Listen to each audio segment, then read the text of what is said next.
Ngayon ay araw ng Sunday, so long run ngayon. Katatapos lang namin mag 21k ni Christian. Kinuha namin ng 2 hours 23. So sobrang easy nung long run, pero dahil nga dito sa ruta naman na tinakbo namin, napakakunat dahil napakaraming ahon dito. So hindi rin natin masabi na madali yung 21k na ginawa namin for today. So yung video natin ngayon is about long run. So syempre pag mga newbie tayo, marunong na tayo na rin ang easy run. So ang isa sa una na dapat nating matutunan is yung long run. So una, paano ba gagawin syempre yung long run? Yung long run, sabi ko nga, is magbabase yun sa capability mo bilang runner na. So kunwari example, 5k runner ka, so ang magiging long run mo is enough na yung 7 to 8 kilometers na easy. So kung 10k yung target mo na event, so at least mga 13, 15 pag medyo sanay ka na, yun yung kasarapan na long run. So sa 21k kami, pag 21k yung event, nag-long run din talaga ako ng 21, pero mas okay sana kung mas mababa doon para hindi mas bugbog yung legs mo. So pangkaraniwan niya is LSD ang long run, long slow distance or low steady distance. Yun ang ang meaning nun. So kanina LSD kami dahil may pinaghahandaan din naman ako na ultra na parating. So ang long run, tatanong mo kailan mo ba dapat gawin. So pangkaraniwan ang long run ay ginagawa pag weekends. Bakit weekends? Kasi para meron kang recovery day kinabukasan. So yung iba Saturday naglo-long run, then para pag Sunday recovery. Dahil kailangan mo nang mag-recovery pag after mo ng long run. Dahil yung long run is considered na hard effort yan. Dahil syempre mahaba yung distance.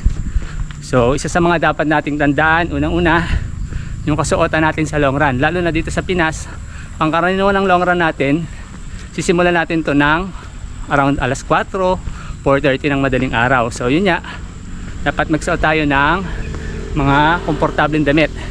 Tapos yung mga medyo light color para yung visibility natin. Tapos kung meron ka ding mga ilaw, blinker, makakatulong din yun. So yun sa kasuotan. Sapatos, piliin mo yung pinaka high cushioned mo or yung plated. Huwag mong gagayahin yung mga naka-plated. Piliin nyo yung mga high cushion para hindi masyado sumait yung paa nyo. Yun yung mga medyo makapal yung stock height na sapatos. So ayun, isa yun sa mga tip. So sa long run din, dito mo ngayon pwedeng isuot lahat ng bagay na bago. So kung nara may bagong ang sapatos, ito yun. Dito mo dapat pwede mong testingin yan. Bagong singlet, ito bagong singlet natin na o kaya naman kahit bagong brief yan. Totoo yun. So di ba kung ang kasabihan sa race, bawal magsuot ng bago. So sa long run dito, pwede ka magsuot dito dahil actually ito yung magiging parang testingan mo ng gusto mong attire na isuot sa race. So ito yung akmang panahon para magsuot ka ng mga yun. So dito pwede ka mag trial and error dito dahil naman to, training pa. So ang long run din, syempre hindi naman tayo dapat takbo lang ng long run. Gaya ko, may pinaghahandaan ng ultra 50k. So syempre dapat i-consider mo din yung mga mileage na ginawa mo ng mga nagdaang linggo. So yung iba pamilyar, di ba, tumakbo ko ng 24k nung sa Cebu. So hard effort yun na speed. So 3 weeks pa naman mula ngayon yung ultra ko. So ngayon pwede ako mag 21k ng medyo easy para hindi naman sobrang bugbog. Actually ngayon, yun yung peak, dapat ngayon yung peak ng pinaka highest volume ng long run ko dahil yung 2 weeks na sumunod na parating is bali magiging parang tapering weeks na yun para sa preparation. So yun dito din sa long run. So di ba meron tinatawag na LSD, meron din naman yung progressive. So sa progressive long run, ang karaniwan yan easy pace muna, syempre pag malamig pa tayo, then eventually sa kalagitnaan papunta sa dulo, kung meron tayong target pace na gustong kunin doon sa event na sasalihan natin, doon natin yon i-apply. So tetestingin natin kung gaano natin kayang i-hold yung pace na target natin. So dito yon sa long run, parang yun nga mismo, ito yung parang trial and error na parte ng training mo sa long run. Dito natin yan pwedeng gawin. So pag aerobic naman, at least maintain lang, yun nga yung easy pace na conversational pace lang, hindi ka masyado nang hinihingal, yung tas yung heart rate mo nasa aerobic zone. Dito din sa long run, dito tayo pwede mag-practice ng hydration natin tsaka nutrition. Lalo na sa mga 42K na event. So dito dapat dito mo na tinetesting yung mga gels na gagamitin mo. Dahil kasabihan din yun na hindi talaga akma na testing ka ng bago kahit gel pa yan. Dahil pag hindi mo tinesting yung gel mo tas during event, sus malamang disaster ang aabutin mo. Baka kung hindi sumakit ang tiyan mo, baka maghanap ka ng CR during sa runs mo. So dito papapractice mo yung nutrition, kung kailan ka iinom, kung kailan ka magte-take ng gel. Yun, dito din yan sa long run. So pero pag naman mga short na distance, so hindi mo naman kailangan syempre nutrition, saktong inom lang. O yun, hydrate lang. Pag naman 42K na yung pinaghahandaan mo, ang tanong, kailangan mo ba mag 42K sa long run? Ang sagot doon is hindi. So karamihan pag 42K, around 32 kilometers hanggang 35 kilometers lang talaga yung kailangan mo na i-cover para sa long run doon sa 42K. Kasi pag sumobra pa doon, minsan imbis na makatulong, so mas prone ka pa sa injury. Dahil kung kung baguhan ka, hindi mo pa naman natatakbo yung distance na yun. So maaaring magka-injury ka pa imbis na mag-gain ka dun sa long run. So yun, napasama ka pa. So yun nga, dapat din is ilalagay mo siya dun sa medyo kalagitnaan ng period ng training mo. Hindi mo siya dapat idikit kung kailan malapit na yung mismong event. Dahil hindi makaka-recover agad yung body mo kahit isang linggo lang. Hindi pa siya agad makaka-recover. Tsaka parang mawawala na rin siya ng silbi.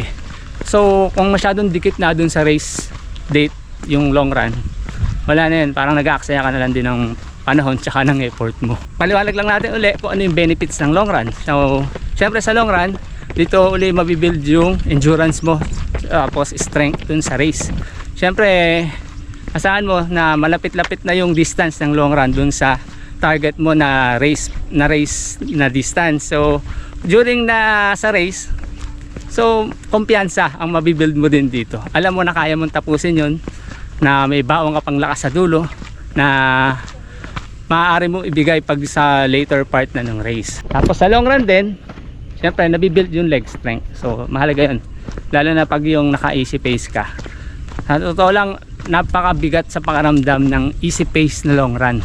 Sabi ko sa inyo, akala nung iba napakadaling tingnan dahil mabagal tumatakbo, pero sa totoo nun, mabigat yun sa legs, sa calf, sa quads. So talagang strength ang mabibuild mo dito sa long run. Isa sa pinakamahalaga dito na mag-gain natin sa long run is yung mental toughness. Dahil yung mental toughness talagang dinedevelop yan. Hindi yan basta-basta nakukuha ng ilang araw lang o ilang takbo lang. Talagang ano yan, dinedevelop mabuti. Dahil sa laro, kahit nasabihin natin na pagod ka na, kahit ayaw na ng katawan mo, basta kaya pa, gusto pa ng isip mo at puso mo, kakayanin mo pa rin yun.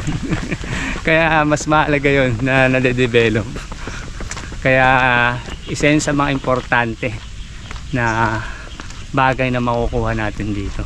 Sana nakatulong yung video to para magkaroon kayo ng konting idea, lalo na dun sa mga newbie, kung paano ba natin dapat gawin ng tama yung long run natin. So unti-unti gagawa tayo ng mga ganitong content. So simulan muna natin dito nga sa mga basic lang muna tayo. And then eventually pupunta rin tayo sa mga speed session, kaya hintay-hintay lang tayo. So yun, kung nagustuhan nyo mga ganitong content, sana patuloy nyo ako subscribe. Natutuwa ako dahil naramdaman ko na yung support nyo. Dami na rin kahit pa paano nagko-comment, tapos nadadagdagan din yung subscribers natin. Kaya masaya ako para doon. So thank you sa lahat ng mga sumusuport. So sana patuloy nyo ako i-like, subscribe, comment, tsaka share.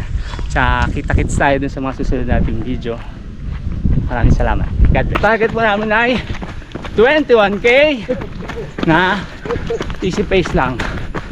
Sama ko si Christian. At ngayon yung araw na to, uupo rin niya yung sapatos niya.